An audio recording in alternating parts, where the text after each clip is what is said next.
dengan anggota saya, Sindia Dewi Anggraini, dengan NIM 25081020201001. Saya Dinda Maulia Zain dengan NIM 250810201007. Saya Ulfa Amelia Putri dengan NIM 250810201011. Dan saya Tata Zaya Desta Patricia dengan NIM 250810201015. Saya Widya Ainurrahima dengan NIM 250810201017. Saya Keisha Julia Azadawidi dengan NIM 250810201018. Baik, saya Ulfa. Di sini saya akan menjelaskan materi mengenai pengertian manajemen dan fungsi dasar manajemen. Menurut George R. Terry, manajemen adalah suatu proses yang khas yang di dalamnya mencangkup serangkaian aktivitas seperti perencanaan, pengorganisasian, pelaksanaan, dan pengawasan. Yang semua itu memiliki sasaran untuk menetapkan serta mencapai sasaran dengan menggunakan sumber daya manusia dan sumber daya lainnya secara efektif dan efisien. Yang selanjutnya yaitu fungsi dasar manajemen. Menurut George R. Terry, terdapat 4 fungsi dasar manajemen. Hal ini dikenal dengan istilah POAK, yaitu planning, organizing, actuating, dan controlling. Planning atau perencanaan yaitu kegiatan memilah-milah serta menggabungkan fakta-fakta yang aktual, lalu menyusunnya sambil membuat dan menggunakan kira-kira tentang masa yang akan datang, dengan tujuan untuk menjelaskan cara-cara yang dibutuhkan untuk mencapai target yang telah ditentukan. Menurut Terry ini, ada 3 cara menilai kegiatan perencanaan. Yang pertama adalah perencanaan jangka panjang, yang kedua perencanaan jangka menengah, dan yang ketiga perencanaan jangka pendek. Perencanaan jangka panjang itu memakan waktu kisaran 5-10 tahun atau bahkan bisa lebih, tergantung bagaimana kerumitan suatu perusahaan tersebut. Yang kedua tadi ada perencanaan jangka menengah, itu memakan waktu kisaran antara 2 hingga 5 tahun. Perencanaan ini merupakan penjabaran lebih lanjut dari perencanaan jangka panjang. Di dalamnya memuat tujuan serta target yang lebih jelas sehingga dapat menjadi landasan yang pasti bagi pelaksanaan kegiatan yang telah ditetapkan sebelumnya. Yang ketiga tadi yaitu perencanaan jangka pendek. Ini berlangsung kurun waktu 1 hingga 3 tahun. Salah satu bentuk yang paling umum dijumpai dari perencanaan jangka pendek ini adalah rencana tahunan. Lalu fungsi yang kedua yaitu organizing atau pengorganisasian adalah proses mengatur dan mengelompokkan kegiatan untuk mencapai tujuan melalui penempatan pegawai, penyediaan sarana pendukung, dan penetapan wewenang sesuai dengan tanggung jawab. Yang ketiga yaitu actuating atau penggerakan, di mana proses yang bertujuan untuk memotivasi, mengarahkan, dan membimbing anggota kelompok atau organisasi agar melaksanakan tugas dengan penuh keikhlasan demi tercapainya tujuan yang telah ditetapkan.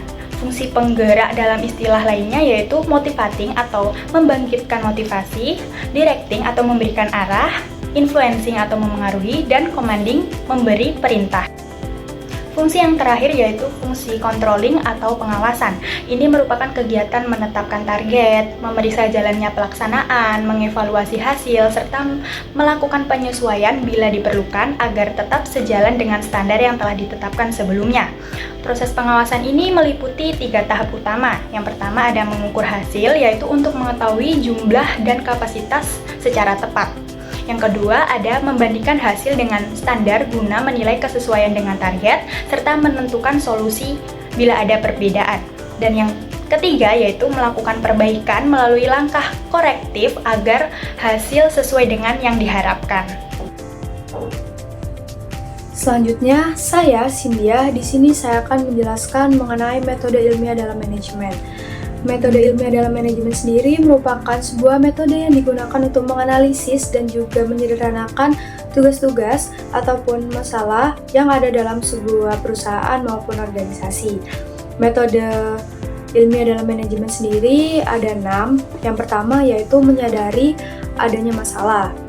Dalam manajemen, masalah bisa berarti sebuah kondisi yang tidak sesuai dengan rencana, hambatan yang menghalangi tujuan, ataupun kesempatan yang belum dimanfaatkan. Kesadaran ini penting, kenapa? Karena jika masalah tidak diperhatikan sejak awal, maka akan semakin membesar dan juga sulit untuk diatasi. Dengan menyadari masalah sejak dini, manajemen bisa langsung mencari sebuah penyebab dan juga melakukan perbaikan. Hal ini juga menunjukkan bahwa perusahaan peka dan juga cepat dalam merespons sebuah perubahan. Yang kedua, ada mendefinisikan masalah. Setelah menyadari adanya masalah, langkah berikutnya adalah mendefinisikannya dengan jelas. Artinya, masalah harus dirumuskan secara spesifik supaya penyelesaiannya tersebut terarah. Jika masalah didefinisikan terlalu umum, solusinya bisa jadi terlalu luas atau bahkan salah sasaran. Yang ketiga, ada mengumpulkan fakta, data, dan juga informasi. Data yang valid dan juga akurat sangat penting agar keputusan yang diambil tidak didasarkan pada asumsi ataupun spekulasi semata. Informasi dapat diperoleh melalui berbagai cara seperti survei, wawancara, laporan keuangan, observasi langsung, maupun data statistik dari pihak ketiga. Yang keempat, ada menyusun alternatif penyelesaian. Setelah data terkumpul dan masalah terdefinisi dengan baik, tahap berikutnya adalah menyusun alternatif penyelesaian. Alternatif solusi adalah berbagai kemungkinan jalan keluar yang dapat ditempuh untuk mengatasi persoalan. Penyusunan alternatif ini bertujuan agar manajer bisa memiliki banyak pilihan yang cukup luas sehingga tidak terjebak pada satu solusi yang mungkin kurang efektif.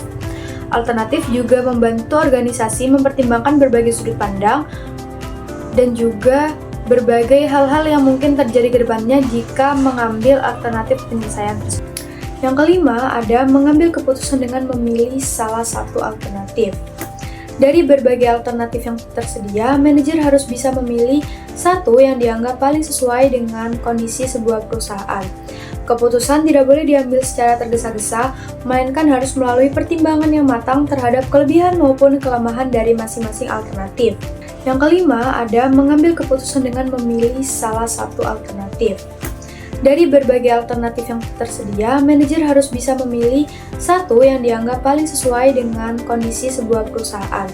Keputusan tidak boleh diambil secara tergesa-gesa, melainkan harus melalui pertimbangan yang matang terhadap kelebihan maupun kelemahan dari masing-masing alternatif.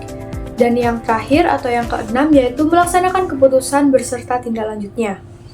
Tahap terakhir ini merupakan implementasi dari keputusan yang telah diambil. Keputusan yang baik tidak akan berarti jika tidak dilaksanakan secara konsisten. Implementasi harus disertai dengan perencanaan yang matang, pembagian tugas yang jelas, serta komunikasi yang efektif kepada seluruh pihak-pihak terkait.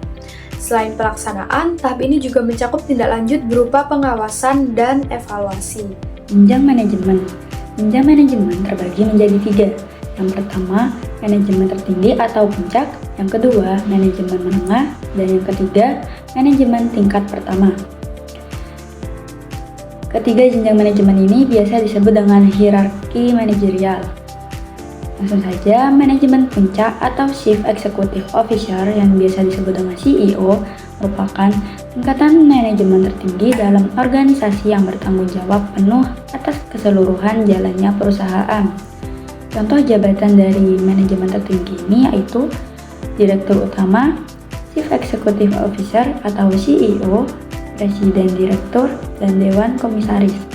Tugas dari manajemen puncak menetapkan visi misi dan tujuan strategis organisasi, merumuskan strategi utama untuk mencapai tujuan tersebut, dan yang terakhir mengambil keputusan penting, terutama yang menyangkut kelangsungan hidup organisasi.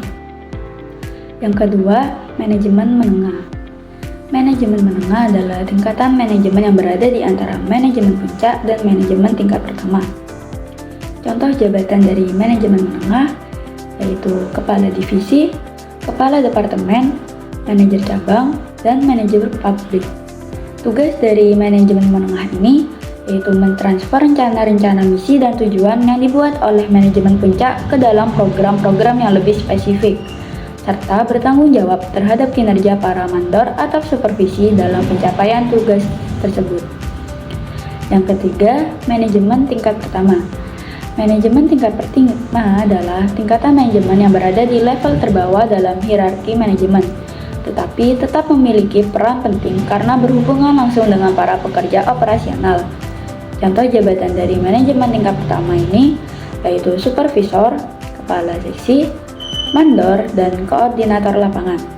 Tugas dari manajemen tingkat pertama mengawasi secara langsung para karyawan operasional dan bertanggung jawab atas pelaksanaan tugas mereka, membagi tugas harian dan memastikan pekerjaan dilakukan sesuai standar, menyampaikan laporan hasil kerja kepada manajemen menengah. Nah, yang selanjutnya adalah pembahasan mengenai organisasi.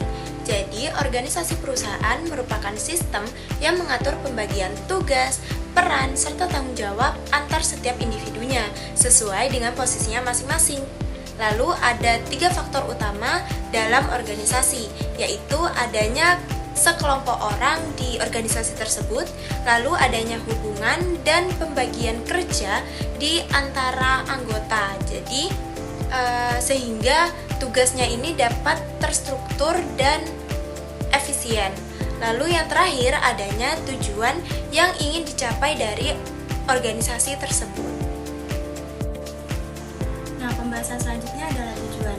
Jadi, tujuan dari pengorganisasian perusahaan adalah untuk menciptakan tenaga kerja juga kinerja kerja yang terstruktur dengan mengintegrasikan sumber daya yang ada seperti manusia, modal, dan juga alat agar setiap bagian dari perusahaan ini dapat bekerja dengan efektif dan efisien. Nah, yang nantinya tujuan dari perusahaan sendiri dapat tercapai dengan optimal. Fungsi perorganisasian dalam organisasi. Perorganisasian adalah fungsi manajemen yang menyusun dan mengelompokkan sumber daya agar digunakan secara efektif dan efisien untuk mencapai tujuan organisasi itu sendiri. Adapun fungsi utama meliputi yang pertama pembagian kerja. Pembagian kerja yaitu membagi tugas besar menjadi lebih spesifik sesuai kompetisi individu. Yang kedua ada pendelegasian wewenang. Pendelegasian wewenang yaitu memberikan wewenang sesuai tanggung jawab agar keputusan cepat diambil. Dan yang ketiga ada koordinasi. Koordinasi yaitu menyatukan aktivitas antar bagian agar selaras dan tidak tumpang tindih. Selanjutnya yang keempat ada penyusunan struktur organisasi yaitu menetapkan hierarki, jabatan, dan alur komunikasi. Dan yang kelima ada penggunaan sumber daya efektif yaitu memanfaatkan sumber daya manusia, keuangan, teknologi, dan material secara efisien. Selanjutnya yang keenam ada meningkatkan efisiensi dan efektivitas, yaitu memperjelas tugas dan tanggung jawab untuk mencegah konflik. Selanjutnya ada menciptakan hubungan kerja yang jelas. Menciptakan hubungan kerja yang jelas yaitu menetapkan jalur komando dan komunikasi yang teratur. Nah, perorganisasian berfungsi untuk mengatur, membagi, mengordinasikan, mengarahkan seluruh sumber daya agar organisasi berjalan terstruktur, efisien, dan efektif. Jenis-jenis organisasi yang diklasifikasikan berdasarkan bentuk, tujuan, dan struktur.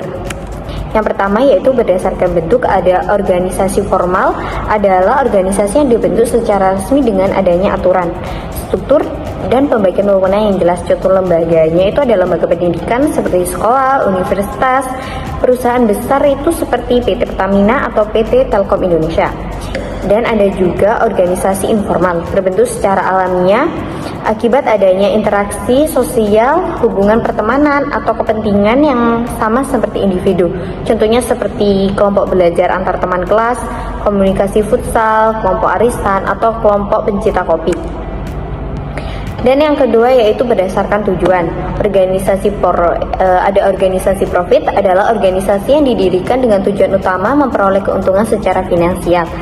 Contohnya yaitu PT Indofood yang bergerak di bidang industri makanan, PT Astra International di bidang otomotif, serta minimarket modern seperti Alfa dan Indomaret. Berikutnya yaitu ada organisasi non-profit memiliki tujuan utama untuk memberikan pelayanan, manfaat atau kontribusi kepada masyarakat terutama tanpa mengutamakan keuntungan materi. Contohnya ada PMI dan ada Yayasan Dompet Duafa. Yang terakhir yaitu berdasarkan struktur. Ada sentralisasi, yaitu adalah sistem organisasi di mana seluruh wewenang, kekuasaan, dan pengambilan keputusan berada di tangan pimpinan pusat. Kelebihannya yaitu pengendalian efektif, keputusan cepat, tindakan yang seragam.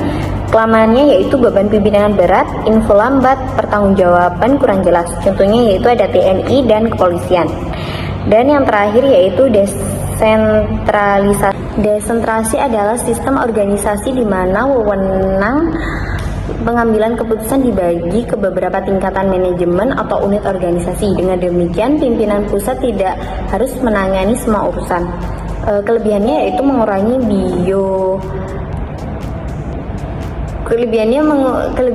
mengurangi birokrasi, beban pimpinan berkurang, efektif membangun kemampuan SDA. Kelemahannya yaitu butuh tenaga profesional, risiko salah keputusan, pola kerja tidak seragam, atau perlu komitmen pimpinan. Contohnya yaitu pemerintahan otonomi daerah dan PT Astra Internasional. Sekian video penjelasan dari kelompok kami mengenai manajemen dan organisasi perusahaan. Kurang lebihnya kami mohon maaf. Wassalamualaikum warahmatullahi wabarakatuh.